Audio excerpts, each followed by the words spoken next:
நாளிலும் உங்களை பார்ப்பதில் மிக்க சந்தோஷம். என்னென்னா வாழ்க்கையில் நான் என்ன தான் ப்ரேயர் பண்ணுறேன், சர்ச்சுக்கு போகிறேன், பைபிள் வாசிக்கிறேன், எல்லாமே பண்ணாலும் நான் கரெக்டாக இருக்கிறேன்னா அப்படின்ட்டு எனக்கு ஒரு கேள்வி. இருந்தாலும் ரொம்ப நாளாக ஒரு விஷயம் என்னென்னா, நான் பிளெஸ்ஸிங்லேயே இருக்கிறேன்னா இல்லை என் ஆண்டவர் பிளெஸ் பண்ணுறாரா அப்படின்ட்டு தான் நான் அதை யோசிப்பேன்.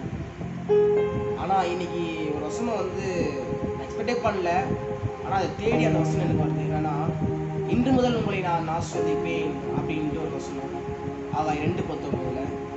அப்போது நான் யோசித்து பார்க்கும்போது நம்ம நினைக்கிறோம் அதுக்கேற்றபடி கரெக்டாக நடக்குது அப்படின்ட்டு. அப்போது அவருடைய பிளஸிங்கில் தான் நான் இன்னும் வாழ்ந்துட்டு இருக்கேன் அப்படின்ட்டு நான் புரிஞ்சுக்கிட்டேன்.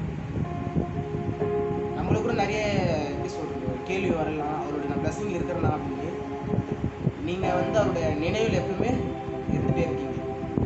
அவருடைய நினைவில் இருக்கிறதுனால தான் நீங்கள் என்ன பண்ணுறீங்க, உங்களோட வாழ்க்கையில் நிழலாக இருக்கீங்க. மீன் ஸோ அந்த வசனங்களை கேட்டது போல் அதே போல் உங்களோட வாழ்க்கையில் ஒவ்வொரு வசனங்களை கேட்டு